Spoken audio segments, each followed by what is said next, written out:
اللہ نے فرمایا کہ غفور الرحیم وہ رحمان ہے، وہ رحیم ہے جو حد سے بڑھ جانے والوں پر اور اللہ کے مجرموں سے خداوند کریم فرماتا ہے کہ اللہ پھر خود ہی بدلہ لے لیتا ہے۔ اور اس کے لیے پہلے جتنے آیتیں نازل ہوئیں، رب تعالیٰ نے دکھا دیا کہ وہ جنہوں نے اللہ تعالیٰ کی روشن آیتوں کا احترام نہیں کیا، خداوند کریم نے فرما دیا کہ یہ وہی لوگ ہیں جو اللہ تعالیٰ سے ملنے کی امید ہی نہیں رکھتے ہیں۔ اللہ تعالیٰ نے فرمایا کہ جو قرآن مجید کی تلاوت کرتا ہے وہ اپنی مرضی سے نہیں کرتا، بلکہ اللہ تعالیٰ نے فرمایا ہے کہ یہ محض اللہ کی مرضی ہے کہ وہ اللہ ہی کی مرضی سے تلاوت بھی کرتا ہے جب رب چاہتا ہے۔ اللہ تعالیٰ فرماتا ہے، اے حبیب صلی اللہ علیہ وآلہ وسلم، یہ آپ سے کہتے ہیں کہ یہ کوئی ایسا آپ قرآن لے آئیں یا کوئی ایسی آپ تلاوت لے آئیے یا کوئی ایسی آیت لے آئیے جو ان کے بتوں کے ساتھ، نعوذ باللہ، بتوں کے ساتھ اللہ تبارک و تعالیٰ کے ساتھ ملا دے۔ یعنی کہ کوئی ایسا قرآن لے آئیں جس میں یہ حکم ہو کہ بتوں کو نہ چھوڑو اور اللہ تعالیٰ کی بھی عبادت کرتے رہو۔ تو حبیب صلی اللہ علیہ وآلہ وسلم، آپ کا دل غمزدہ ہے ان کی اس بات پر، تو ان سے کہہ دیجئے، اگر یہ آپ کو ایسا کہتے ہیں کہ آپ کوئی ایسی روشن آیتیں لے کر آ جائیں تو ان سے کہہ دیجئے کہ قرآن کے ایک ایک لفظ کو خداوند کریم نے خود آپ پر بطور وحی نازل فرمایا ہے، اور ان سے کہہ دیجئے کہ آپ اسے کبھی بھی نہیں بدل سکتے ہیں۔ اور اگر یہ آپ کی طرف سوالات کھٹا کرتے ہیں کہ یہ آپ کی طرف سے ہے تو ان سے کہہ دیجئے کہ آپ ان کے درمیان 40 سال رہے اور زمانے میں آپ نے کبھی بھی ان کو کچھ نہیں سنایا، اور ان سے کہہ دیجئے کہ آپ نے تو کبھی ایک حرف بھی نہیں پڑھا تھا، نہ آپ نے کبھی کسی کتاب کا مطالعہ کیا ہے۔ تو یہ کتاب العظیم جو قرآن مجید ہے اللہ تعالیٰ کی طرف سے نازل ہو رہی ہے، اور اللہ ہی ہے جو آپ کو اس کا علم عطا فرما رہا ہے، اور یہ وہی ہے جو اللہ تعالیٰ خود حضرت جبرائیل امی کے ذریعے آپ پر بھیج رہے ہیں۔ آپ ان سے کہہ دیجئے کہ اللہ آپ کو خبردار کرتا ہے، ان لوگوں کو خبردار کرتا ہے جو اس بات کی طرف عقل نہیں رکھ رہے اور جو اللہ کے ساتھ کسی اور کو شریک کرنے کا جھوٹا الزام باندھنا چاہتے ہیں۔ ان سے کہہ دیجئے کہ اس سے بڑھ کر ظالم کون، جو اللہ تعالیٰ کے ساتھ کسی اور کو شریک کرے یا اللہ تبارک و تعالیٰ کی قرآن مجید میں اتری ہوئی آیتوں کو جھٹلائے۔ اللہ تعالیٰ فرماتا ہے کہ رب تعالیٰ اس بات کا وعدہ فرما رہا ہے کہ بے شک مجرموں کا بھلا نہ ہوگا۔ اب اللہ آگے فرماتا ہے، اور اللہ کے سوا ایسی چیز کو پوچھتے ہیں جو کچھ بھلا نہ کرے اور ان کا کچھ بھلا نہ کرے، اور کہتے ہیں کہ یہ اللہ کے یہاں ہمارے سفارشی ہیں۔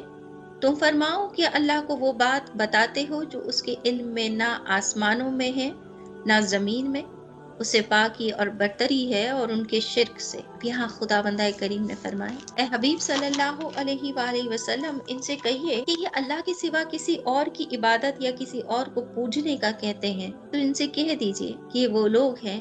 جو اپنا خود بھلا ہی نہیں چاہتے ہیں، نہ ان کو اس بات پر اعتقاد اور ایمان ہے کہ آخرت اور مرنے کے بعد ان کو اٹھنا ہے، اور جب ان کو اٹھایا جائے گا اس وقت نہ یہ زمین ہوں گے اور نہ ہی یہ آسمان ہوگا، بس وحدہ لا شریک لہ ہوگا جو ان سے ان کے سوالات کے متعلق پوچھے گا، جبکہ یہ جان چکے ہیں کہ جتنا جو کچھ قرآن مجید میں اتر رہا ہے وہ اس سے پہلے کی کسی کتاب میں اس طرح سے موجود نہ تھا۔ جو پچھلی کتابوں کا علم ہے قرآن مجید میں اللہ تبارک و تعالیٰ نے وہ بھی عطا فرما دیا، اور وہ بھی عطا فرما دیا اللہ تعالیٰ نے جو آسمان میں ہو اور زمین میں، جو کہ اس سے پچھلی کسی کتاب میں نہیں۔ اے حبیب صلی اللہ علیہ وآلہ وسلم، اس کے باوجود یہ نہیں سمجھتے کہ اللہ تعالیٰ کا جو علم ہے وہ ہی علم الہی ہے، اور یہ نہیں سمجھتے کہ آپ پر آنے والی جو وحی ہے یہ اللہ کی طرف سے ہے۔ یہ سمجھتے ہیں کہ اللہ تعالیٰ کے نزدیک جب قیامت ہوگی، اور یہ سمجھتے ہیں کہ کوئی ایسا ہوگا جو ان کی سفارش کر پائے گا، تو ان سے کہہ دیجئے کہ ایسا کوئی بھی نہیں جو قیامت کے دن ان کی سفارش کر سکے۔ اللہ تعالیٰ آگے فرماتے ہیں، اور لوگ ایک ہی امت تھے پھر مختلف ہوئے، اور اگر تیرے رب کی طرف سے ایک بات پہلے نہ ہو چکی ہوتی تو یہی ان کے اختلافوں کا ان پر فیصلہ ہو گیا ہوتا۔ بڑی واضح نشانی پروردگار عالم نے اپنے وجود کی ظاہر فرمائی۔ اللہ تبارک و تعالیٰ فرماتا ہے کہ ایک دن اسلام پر، جیسا کہ زمانہ آدم علیہ السلام میں قابیل کے حابیل کو قتل کرنے کے وقت تک حضرت آدم علیہ السلام اور ان کی ذریت ایک ہی دین پر تھی۔ بتایا جا رہا ہے کہ حضرت آدم علیہ السلام جب اس دنیا میں پیدا ہوئے تھے، جب اللہ تبارک و تعالیٰ نے ان کو دنیا میں بھیجا تھا، حضرت آدم علیہ السلام نے ایک ہی واحد یکتا خدا کو دیکھا تھا، اللہ کو، بس اللہ ہی سے کلام فرمایا تھا۔ جنت کے جو مناظر دیکھ کر آئے تھے یہ اللہ ہی کی طرف سے بنائی ہوئی جنت تھی، اور جب ان کو نکالا گیا جنت سے، حضرت آدم علیہ السلام ماں حوا کو پھر جب اس دنیا میں بھیجا گیا تو کئی ہزار سالوں تک وہ اللہ تعالیٰ کے نزدیک استغفر اللہ کرتے رہے، اور پھر جب ان کی استغفار قبول ہوئی تو قبول کرنے والا بھی ایک واحد یکتا خدا تھا، اللہ تعالیٰ بڑی واحد، بڑی صاف و شفاف اپنی نشانی میں یہ بات فرما رہا ہے کہ سنو، تم پیدا سب ایک ہی امت سے ہوئے ہو۔ حضرت ابراہیم علیہ السلام ایک ہی چیز لے کر آئے، وہ کیا تھا؟ دین اسلام۔ پھر اللہ تعالیٰ مزید فرما رہا ہے، آگے فرما رہا ہے تاکہ کوئی سوال نہ کر سکے، فرماتا ہے رب تعالیٰ، اللہ تعالیٰ فرماتا ہے حضرت آدم علیہ السلام اور ان کی ذریت ایک ہی دین پر تھی، ایک ہی دین پر، آدم علیہ السلام اور ماں حوا کی ذریت ایک ہی دین پر تھی۔ اس کے بعد کیا ہوا کہ حابیل اور قابیل ہوئے، تو حابیل نے قابیل کے بابیل کو قتل کرتے وقت آدم علیہ السلام میں قابیل کے حابیل کو قتل کرتے وقت تو قابیل نے اپنا راستہ الگ شیطانیہ کی طرف کر لیا، کیونکہ اس کا وعدہ تھا کہ وہ اللہ تعالیٰ کے بندوں کو بھٹکائے گا، لہٰذا اس نے ایک قوم پیدا کر دی قابیل، یعنی کہ بت پرستی کی طرف آ گئے۔ حابیل جو تھے وہ دین اسلام پر ہے، لہٰذا یہ دو قومیں بن گئی، مگر خداوند کریم فرماتا ہے کہ جب دنیا کا وجود ہوا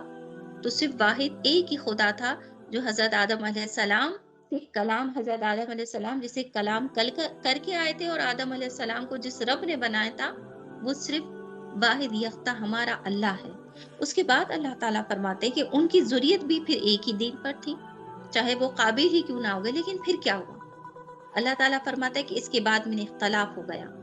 پھر کیا ہوا کہ زمانہ نوح آیا، پھر اللہ تبارک و تعالیٰ فرماتے ہیں کہ پھر حضرت ابراہیم علیہ السلام کی قوم سے لوگ بنے جو سورج چاند ستاروں کی پرستش کرنے لگے، جبکہ ابراہیم علیہ السلام نے ان کو بتا دیا کہ یہ سورج اور چاند ستارے خدا نہیں ہیں، خدا تو وہ ہے جو ہمہ وقت ہمیں دیکھتا ہے، سورج چاند ستارے تو سب ڈوبتے ہیں۔ اللہ تعالیٰ نے فرمایا کہ دین ابراہیم کے بعد عرب کے لوگ جتنے بھی بنے ان میں سے اللہ تعالیٰ نے کئیوں پر اپنے انبیاء کو بھیجا، تو بعض ان میں سے پھر ایمان لائے اور بعض ایمان نہیں لے کر آئے، مگر پروردگار عالم فرماتا ہے اے حبیب صلی اللہ علیہ وآلہ وسلم ان سے کہہ دیجئے وَمَا كَانَ النَّاسُ إِلَّا أُمَّةً وَاحِدَةً فَاخْتَلَفُوا، اور لوگ ایک ہی امت تھے پھر مختلف، تو اگر کوئی وحدہ لا شریک لہو کی ذات سے انکار کرتا ہے تو وہ تو خود اپنے اوپر ظلم کرا، حالانکہ حقیقت تو ایک ہی ہے کہ آدم علیہ السلام اس دنیا میں ہے۔ اللہ تعالیٰ فرماتے ہیں کہ ہر انسان فطرت پر پیدا ہوتا ہے، ہر بچہ، پھر اس کے ماں باپ اس کو یہودی بناتے ہیں یا نصرانی بناتے ہیں، یا پھر اس کو بت پرستی پر بناتے ہیں، یا پھر مجوسی بناتے ہیں، لیکن حدیث میں جو اللہ تعالیٰ نے فطرت کا ذکر فرمایا ہے وہ فطرت کون سی ہے؟ وہ فطرت دین اسلام، اگر ان کو ماں باپ دین اسلام ملتے تو وہ فوراً اسلام میں داخل ہو جاتا ہوتا ہے۔ اللہ تعالیٰ فرماتا ہے آگے کہ اگر ایسا نہ ہوتا، اللہ تعالیٰ فرماتا ہے اگر تیرے رب کی طرف سے ایک بات پہلے نہ ہو چکی ہوتی تو یہی ان کے اختلافوں کا ان پر فیصلہ ہو گیا ہوتا، یعنی کہ کیا ہوا ہوتا کہ ایک قوم یہ کہتی کہ ہم جو ہیں وہ محمد صلی اللہ علیہ وآلہ وسلم سے یعنی کہ ایک اللہ کو ماننے والے ہیں، تو دوسری قوم یہ کہتی کہ نہیں جناب ہم تو ہندو ہیں نعوذ باللہ، یا وہ قوم یہ کہتی کہ وہ لوگ یہودی ہیں یا وہ مجوسی ہیں، جو بھی ہوتا تو کیا ہوتا کہ ان کے اوپر ان کے خدا کی طرف سے قیامت آ گئی ہوتی۔ اللہ تعالیٰ فرما رہا ہے کہ کوئی غور تو کرو اس بات پر کہ زمین میں کوئی اختلاف پیدا کیوں نہیں ہو رہا، اگر ان کا خدا کوئی اور ہے تو پھر ان کا خدا قیامت کیوں نہیں لے کر آتا، لیکن جب خدا یعنی کہ اللہ وحدہ لا شریک لہو جب قیامت برپا کرتا ہے تو نوح علیہ السلام کی قوم نے بھی دیکھ لیا کہ صفائے ہستی سے کافروں کو مٹا دیا اللہ تبارک و تعالیٰ نے، اور جب پیدا فرمایا آدم علیہ السلام کو تو آدم علیہ السلام بھی ایک خدا کی آواز سن کر آئے اس دنیا میں، اگر ایسا ہوتا تو دو تین خدا ہوتے، اختلاف ہو جاتا، ایک یہ کہتا کہ نہیں نہیں آدم علیہ السلام کو دنیا میں بھیجنے کی ضرورت نہیں ہے، ایک کہتا ایسا کرتے ماں حوا کو رکھ لیتے آدم علیہ السلام کو بھیج دیتے، تو دوسرا یہ کہتا نہیں نہیں ان کو دنیا میں بھیجنے کی کیا ضرورت ہے، وہ کہتا وہ بھی تو خدا ہے، وہ اس کی جنت میں ان کو رکھ لے گا۔ اللہ تعالیٰ فرماتا ہے ذرا غور کرو، ایسا کچھ نہیں ہوا،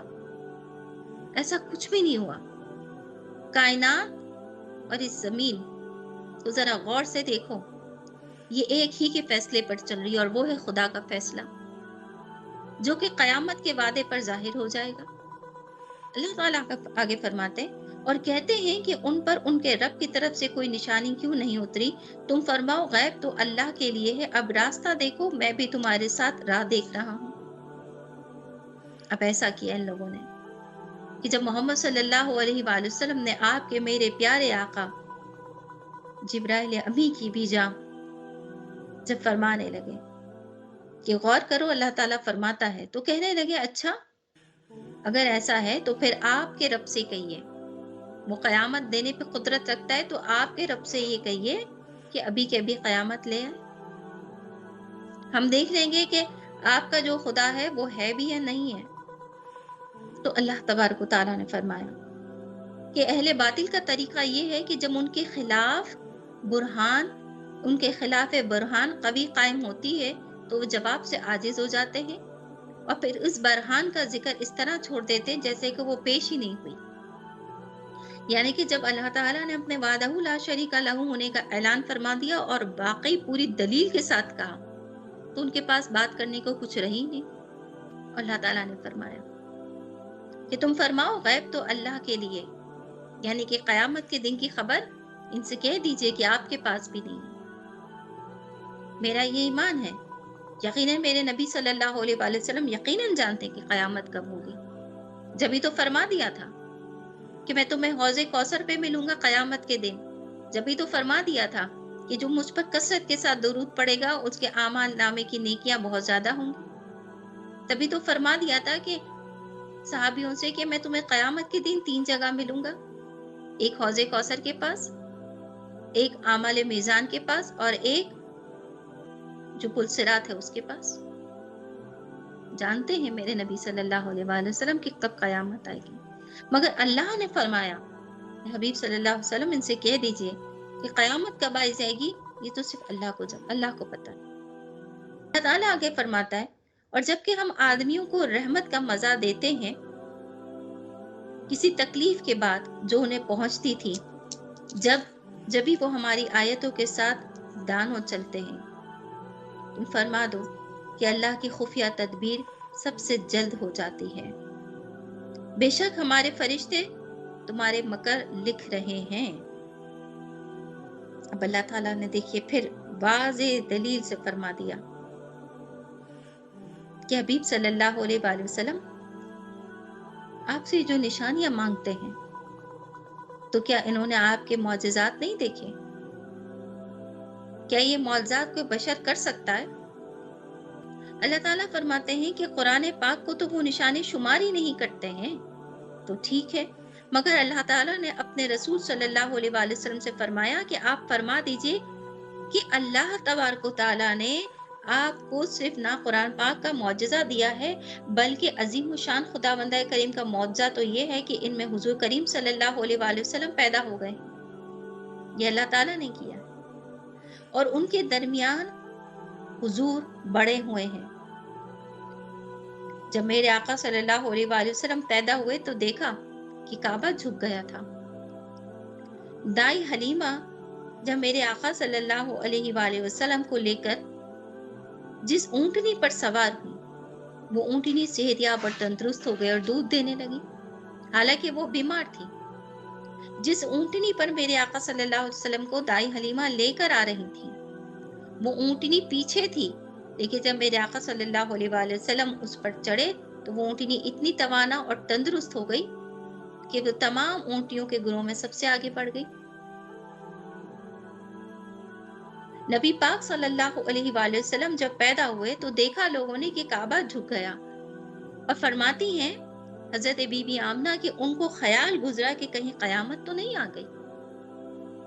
کہ آسمان جھکا جا رہا تھا۔ فرماتے کہ اللہ تعالیٰ کی نشانیوں میں سب سے بڑی نشانی تو حبیب صلی اللہ علیہ وآلہ وسلم آپ خود ہیں۔ اللہ تعالیٰ نے احسان فرمایا آپ کو اس دنیا میں پیدا فرما کے۔ پھر اللہ تعالیٰ فرماتا ہے کہ حضور ان کی آنکھوں کے سامنے بڑے ہوئے ہیں، وہ خوب جانتے ہیں کہ آپ نے نہ کبھی کسی کتاب کا مطالعہ کیا تھا، نہ آپ نے کبھی استاد کی کسی شاگردگی کو مانا تھا۔ اللہ تعالیٰ فرماتا ہے قرآن کریم آپ پر ظاہر ہوا اور ایسی بے مثال اعلیٰ ترین کتاب کا اسی شان کے ساتھ نزول وحی ممکن ہی نہیں تھا۔ اللہ تعالیٰ فرماتا ہے یہ قرآن کریم کے موضع ہونے کی برہان ہے، اور جب ایسی قوی برہان قائم ہے تو اور کیا ان کو ثبوت چاہیے؟ دوسری نشانی کا طلب کرنا یہ تو بالکل غیر ضروری بات ہے۔ کیا انہوں نے نہیں دیکھا کہ اللہ تبارک و تعالیٰ نے آپ کو جتنے علم غیب عطا فرمائے، یہ کیا اس کے انتظار میں بیٹھے تھے؟ لیکن اللہ تعالیٰ نے یہ تمام انتظار ان کا ختم کیا۔ اللہ تعالیٰ نے آپ کو بے حساب علم کے ساتھ پیدا فرما دیا، اور آپ نے حضرت آدم علیہ السلام سے لے کر کے قیامت تک کیا کچھ رونما ہونے والا ہے وہ سارا علم ان کو بتا دیا ہے۔ اس کے باوجود یہ نشانی مانگتے ہیں۔ اللہ تعالیٰ فرماتا ہے یہ غیر ضروری نشانی ہے، یہ غیر ضروری نشانی ہے۔ قیامت کب آئے گی ہم کو بتائیے؟ اس سے تو ان کا کوئی سروکار ہی نہیں ہے۔ اللہ تعالیٰ فرماتا ہے، اللہ تعالیٰ فرماتا ہے کہ جو کفار نے طلب کی ہے، کیا طلب کی ہے؟ قیامت کی نشانی۔ اللہ تعالیٰ فرماتا ہے ان سے کہہ دیجئے کہ اللہ تعالیٰ خود ان پر ظاہر فرما دے گا۔ پھر اللہ تعالیٰ فرماتا ہے کہ اللہ تعالیٰ نے قحط مسلط کیا جس کی مصیبت میں وہ 7 برس گرفتار رہی، یہاں تک کہ قریب ہلاکت پر پہنچے۔ پھر اس نے رحم فرمایا، بارش ہوئی۔ کیا یہ کس طرف نشانی دی اللہ تعالیٰ نے کہ یہ جو لوگ کہہ رہے ہیں، اور جب کہ ہم آدمیوں کو رحمت کا مزہ دیتے تھے کسی تکلیف کے بعد جو انہیں پہنچتی تھی، یہ حضرت یوسف علیہ السلام کی طرف اللہ تعالیٰ نے اشارہ فرمایا کہ حضرت یوسف علیہ السلام کو اللہ تعالیٰ نے جب بادشاہ بنایا تھا تو کسی نے خواب میں دیکھا۔ حضرت یوسف علیہ السلام نے اس خواب کی تعبیر دی اور فرما دیا کہ 7 سال جو ہوں گے وہ مصر پر بہت زیادہ قحط سالی کے ہوں گے، اور 7 سال بارش برسے گی، قحط سالی سے پہلے بارش برسے گی۔ تو اللہ تعالیٰ نے حضرت یوسف علیہ السلام کو علم سکھا دیا کہ کس طریقے سے اناج کو اکٹھا کرنا ہے۔ پھر اللہ تعالیٰ کے حکم سے حضرت یوسف علیہ السلام نے اللہ تعالیٰ کی تمام نشانیاں ان کو دکھا دی، اور واقعی غلہ اکٹھا ہو گیا۔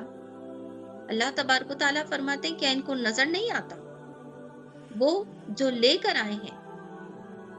حضرت یوسف علیہ السلام کی قوم سے گزر کر آئے، وہ بھی انکار کرتے ہیں۔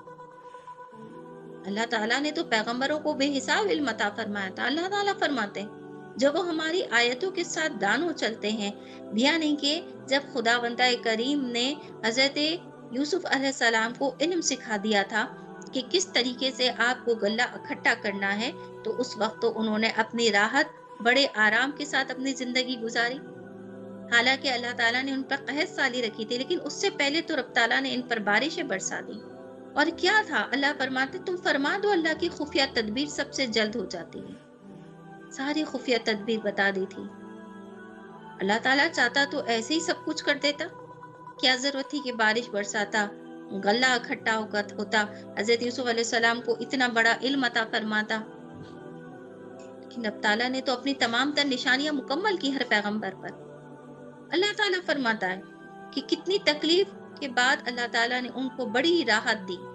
اور بڑی عظیم نعمت بھی دی۔ اس پر شکر لازم تھا، مگر بجائے اس کے کہ وہ اللہ تعالیٰ کی عبادت کرتے اور اللہ تعالیٰ کو مانتے، کیا کرنے لگے؟ فساد اور کفر میں پلٹتے چلے گئے۔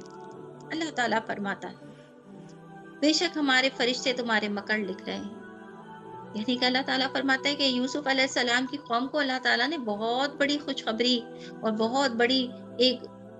مصیبت سے بچایا تھا، لیکن وہ اللہ کے ناشکرے بندوں میں رہے۔ تو اللہ تعالیٰ فرماتا ہے ایسے ہی تمہاری طرف محبوب صلی اللہ علیہ وآلہ وسلم کو تمام تر معجزات دے کر بھیجا ہے۔ یہ تو اللہ کی سب سے بڑی نشانی ہے، مگر نہیں سمجھتے تو جو فرشتے ہیں، یعنی کہ جو ہمارے کندھے پر کرامن کاتبین ہیں، فرمایا کہ وہ تمہارے مکر کو دیکھ رہے ہیں، یعنی کہ لکھ رہے ہیں کہ محبوب صلی اللہ علیہ وآلہ وسلم سے تم انکار کر رہے ہو۔ آگے اللہ فرماتا ہے وہی ہے کہ تمہیں خشکی اور تری میں چلاتا ہے، یہاں تک کہ جب تم کشتی میں ہو اور وہ اچھی ہوا سے انہیں لے کر چلے اور اس پر خوش ہوئے،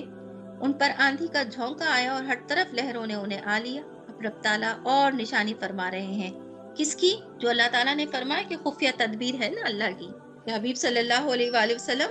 ان سے کہیے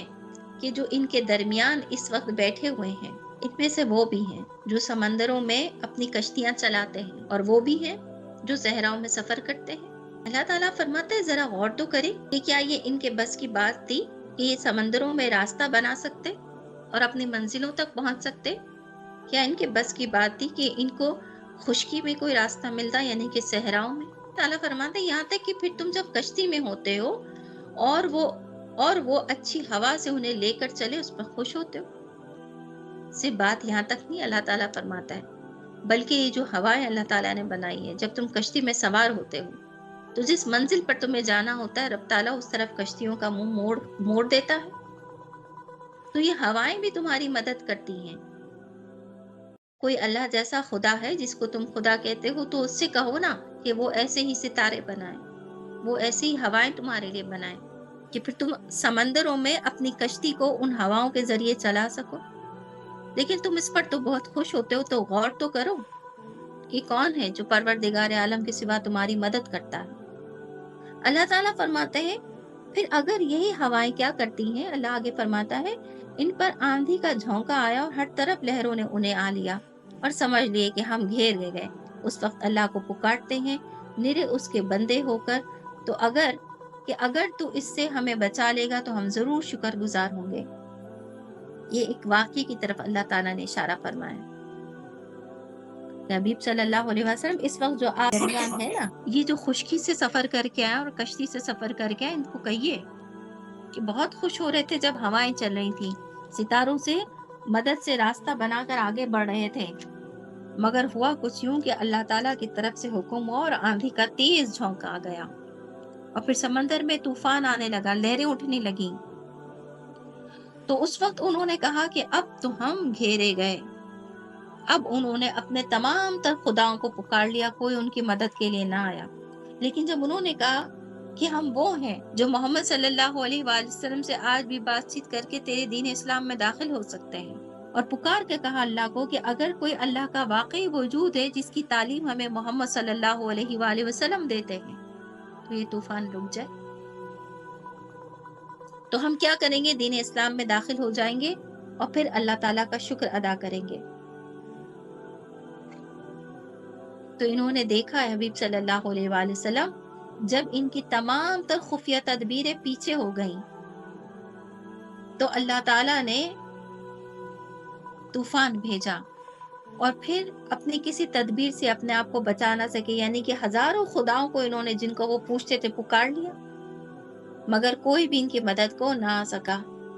اور جب انہوں نے اللہ تعالیٰ کو محمد صلی اللہ علیہ وآلہ وسلم کا واسطہ دے کر پکارا اور کہا کہ ہم تیرے نبی صلی اللہ علیہ وآلہ وسلم کے زمانے میں ہیں،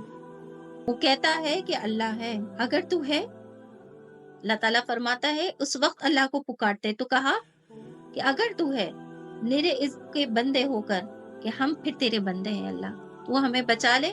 ہم اگر بچ گئے تو ہم تجھ پر ایمان لے آئیں گے۔ لیکن اے حبیب صلی اللہ علیہ وآلہ وسلم جب اس کی مسافات ختم ہو گئی اور پھر کیا ہو گیا کہ اللہ تعالیٰ نے ان کے کشتیوں کو قرار دے دیا، اور پھر جب وہ اپنی جگہ پر اتر گئے تو اس وقت تو انہوں نے اللہ تعالیٰ سے اس بات کی منت مان لی تھی